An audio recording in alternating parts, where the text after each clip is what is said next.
Hello students, welcome to my YouTube channel. हम class +1 physics का chapter dimensional analysis start करने जा रहे हैं। ये जो है वो चैप्टर फर्स्ट है हमारी क्लास +1 की फिजिक्स का। इसमें जो है फिजिकल वर्ड जो है वो उसमें कुछ यूनिट्स और डायमेंशनल फॉर्मूलाज वगैरह हैं। तो हम जो है वो डायमेंशनल एनालिसिस के अंदर उस सारे टॉपिक को कवर करेंगे। तो स्टार्ट करते हैं आज के क्वेश्चन। हम जो है वो एमसीक्यूज करेंगे और एमसीक्यूज की मदद से जो है वो कॉन्सेप्ट्स भी जानेंगे। तो फर्स्ट क्वेश्चन है आज का हमारा, the unit of power is. जो पावर की यूनिट होती है वो होती है हमारे पास किलोवाट। बाकी अगर हम यूनिट्स देखें तो किलोवाट पर आवर जो है वो हमारी एनर्जी की यूनिट होती है। डाइन हमारे फोर्स की सीजीएस यूनिट है। जाउल जो है वो भी हमारी एनर्जी की यूनिट होती है। तो हमसे पूछा गया था यूनिट ऑफ पावर, तो पावर की जो यूनिट हो जाएगी वो हो जाएगी किलोवाट। तो क्वेश्चन नंबर फर्स्ट के लिए ऑप्शन ए जो है वो हमारा राइट होगा। Next question, a cube has numerically equal volume and surface area, the volume of such cube is. हमारे पास एक ऐसी क्यूब है जिसका वॉल्यूम और सरफेस एरिया दोनों बराबर है। हमें बताना है कि उस क्यूब का वॉल्यूम क्या होगा। तो जो है हमारे पास वॉल्यूम ऑफ क्यूब जो है वो हमारे पास होता है ए क्यूब, और सरफेस एरिया ऑफ क्यूब हमारे पास होता है 6a²। तो ये दोनों बराबर हैं हमारे पास। अगर हम यहाँ से इसको सोल्व करें तो a² से a² कट जाएगा, तो हमारे पास a = 6 आ जाएगी हमारे पास, यानी कि साइड आ जाएगी 6। अब यहाँ वॉल्यूम निकाले तो 6 का क्यूब करेंगे तो 216 आ जाएगा। तो इसका आंसर होगा 216 यूनिट। तो क्वेश्चन नंबर 2 के लिए ऑप्शन 1 यानी कि ए ऑप्शन जो है वो हमारा राइट होगा।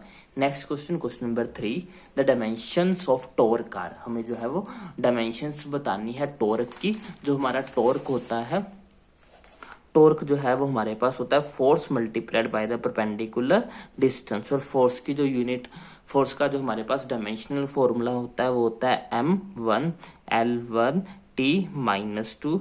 और इसमें जो है वो परपेंडिकुलर डिस्टेंस को L से लिखेंगे तो हमारे पास जो डायमेंशनल फॉर्मूला हो जाएगा वो हो जाएगा m1 l1 + l1 जो है वो हमारे पास 1 + 1 2 हो जाएगा, यानी कि l2 t-2। यानी कि जो टॉर्क का डायमेंशनल फॉर्मूला हो जाएगा वो हो जाएगा m1 l2 t-2 m1 l2 t-2। यानी कि क्वेश्चन नंबर 3 के लिए ऑप्शन 2 जो है वो हमारे पास राइट होगा।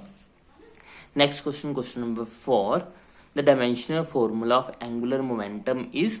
जो एंगुलर मोमेंटम का डायमेंशनल फॉर्मूला लिखना है, एंगुलर मोमेंटम हमारे पास होता है mvr। मास के लिए m हो जाएगा। वेलोसिटी का जो डायमेंशनल फॉर्मूला होता है वो होता है m0 l1 t-1।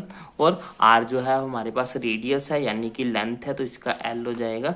तो इसको अगर हम कंबाइन करेंगे m1 + m0 तो ये m1 हो जाएगा, l1 + l1 l2 हो जाएगा t-1। तो ये हो गया m1 l2 t-1 m1 l2 t-1, यानी कि ऑप्शन 2 जो है वो राइट होगा हमारे पास। एंगुलर मोमेंटम का डायमेंशनल फॉर्मूला हो जाएगा m1 l2 t-1। नेक्स्ट है question number 5, ml t-1 are the dimensions of. हमें बताना है कि किसकी डायमेंशन है, तो ये है हमारे पास mass into velocity. Mass into velocity जो है वो इक्वल टू हमारी होती है मोमेंटम की। तो ये डायमेंशनल फॉर्मूला हमारा हो गया मोमेंटम का।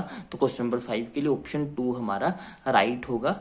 Next question, question number 6, the surface tension of a liquid is 70 dyne per centimetre, it may be expressed in MKS system as. हमें जो है वो 70 डाइन पर सेंटीमीटर जो है वो गिवन है surface tension 70 dyne per centimetre. इसको हमें MKS सिस्टम में कन्वर्ट करना है। तो हमारे पास एक डाइन जो है वो इक्वल टू होती है 1 × 10⁻⁻5 न्यूटन, और 1 सेंटीमीटर इज इक्वल टू होता है 1 × 10⁻2 मीटर के बराबर। तो अब हम यहाँ वैल्यूज रख लेते हैं। ये हो जाएगा 70, डाइन की जगह पे रखेंगे 1 × 10⁻5 और सेंटीमीटर की जगह पे रखेंगे 1 × 10⁻2।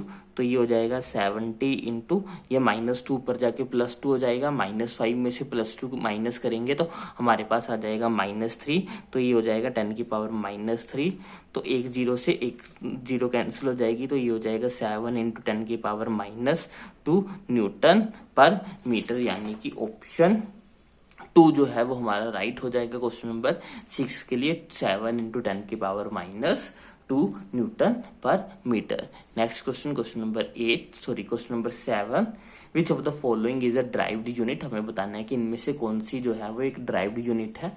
जो हमारी मास है वो एक फंडामेंटल यूनिट है, वेलोसिटी जो है वो एक ड्राइव्ड यूनिट है जो कि हमारी डिस्टेंस और टाइम से जो है वो ड्राइव करी जाती है। तो velocity is a derived unit. तो क्वेश्चन नंबर 7 के लिए ऑप्शन 2 जो है वो हमारा राइट होगा। Next question, question number 8, the equation of state of some gases can be expressed as P plus A upon V square, V minus B is equal to RT, where P is the pressure, V is the volume, T is the absolute temperature, A, B and R are the constant, find the dimensions of A। हमें जो है वो A की dimensions बतानी है, क्योंकि A upon we square जो है वो P से ऐड हो रहा है, तो हमें पता है कि सेम यूनिट वाली चीजें ही जो है वो ऐड होती है। अगर P प्रेशर है तो इसकी यूनिट भी जो है वो प्रेशर ही होनी चाहिए, यानी कि हम इसकी यूनिट प्रेशर रख सकते हैं।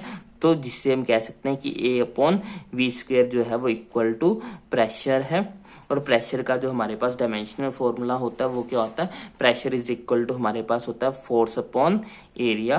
फोर्स की होती है m1 L1 T -2 और एरिया की होती है L स्क्वायर। तो ये ऊपर चला जाएगा, तो ये हमारे पास हो जाएगा m1 L -1 T -2। ये हो जाएगी हमारे पास प्रेशर की m1 L -1 T -2 A upon ये हमारे पास हो जाएगा वॉल्यूम। वॉल्यूम का हमारे पास होता है L3 और उसका स्क्वायर करना है, A निकालना है, तो ये वाली चीज इधर आके मल्टीप्लाई हो जाएगी। ये हो जाएगी m1 L -1 T -2 multiplied by L की पावर 3 को 2 से मल्टीप्लाई करेंगे 6 हो जाएगा। तो ये हो गया m1 L6 में से -1 करेंगे तो ये हो जाएगा L की पावर 5 T -2। तो हमारे पास जो A की डायमेंशनल फॉर्मूला आ गया वो आ गया m1 L5 T -2, m1 L5 T -2। Option A जो है वो हमारे ऑप्शन फर्स्ट जो है वो राइट होगा इसके लिए। क्वेश्चन नंबर 8 के लिए फर्स्ट ऑप्शन जो है वो हमारा राइट है। Next question, question number 9, the dimensions of power are. जो पावर का डायमेंशनल फॉर्मूला होता है वो हमारा होता है m1 L2 T -3, यानी कि ऑप्शन फर्स्ट जो है वो इसमें राइट है। -3 इसलिए नहीं क्योंकि वो नीचे ही लिखा हुआ है, ये लिखा हुआ है ml डिवाइडेड बाय T3, ऊपर आके वो माइनस का 3 ही हो जाएगा। तो क्वेश्चन नंबर 9 के लिए ऑप्शन फर्स्ट जो है वो हमारा राइट है। Next question, question number 10, the volume per second of a liquid flowing through a horizontal pipe of length L is given by K P R X upon L neta, where K is constant, P is pressure difference, R is the radius of the pipe and neta is the fractional quantity of dimensions m1 L -1 T -1 by the dimensions the number x। हमें जो है वो x की value find out करनी है। तो हमें पहले वॉल्यूम पर सेकंड गिवन है, वॉल्यूम पर सेकंड यानी कि v अपॉन t गिवन है। v अपॉन टी जो है वॉल्यूम पर सेकंड हमें गिवन है। ये किस एक्सप्रेशन से गिवन है, ये गिवन है K P R की पावर X अपॉन L नीटा। अब वॉल्यूम का डायमेंशनल फॉर्मूला हो जाएगा L की पावर 3 और T नीचे है तो ऊपर आके हो जाएगा T की power -1 is equal to K तो कांस्टेंट है तो उसका डायमेंशनल फॉर्मूला नहीं लिखेंगे।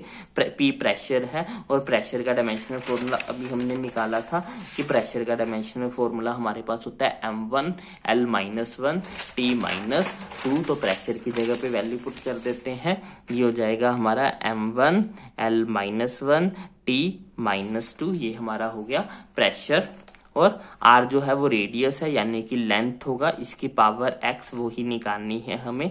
नीचे L यानी कि लेंथ मल्टीप्लाइड बाय नीटा की डायमेंशन हमें गिवन है, ये गिवन है हमें m1 L -1 T -1, m1 L -1 T -1।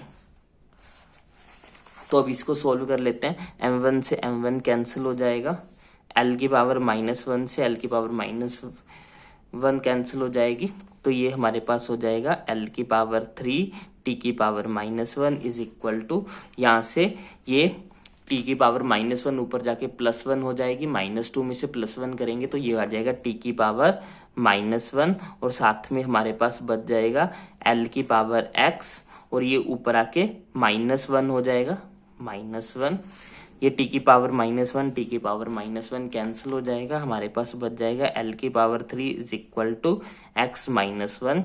अब ये दोनों आपस में इक्वल होंगे, यानी कि 3 इज इक्वल टू हो जाएगा x -1 इधर आके +1 हो जाएगा, तो x की वैल्यू हमारे पास आ जाएगी 4। तो x की वैल्यू क्या होनी चाहिए, 4, जो कि ऑप्शन 4 में ही है। तो क्वेश्चन नंबर 10 के लिए ऑप्शन 4 जो है वो हमारा राइट होगा। तो ये थे आज के कुछ क्वेश्चन जो कि हमारे डायमेंशनल एनालिसिस के ऊपर बेस्ड थे।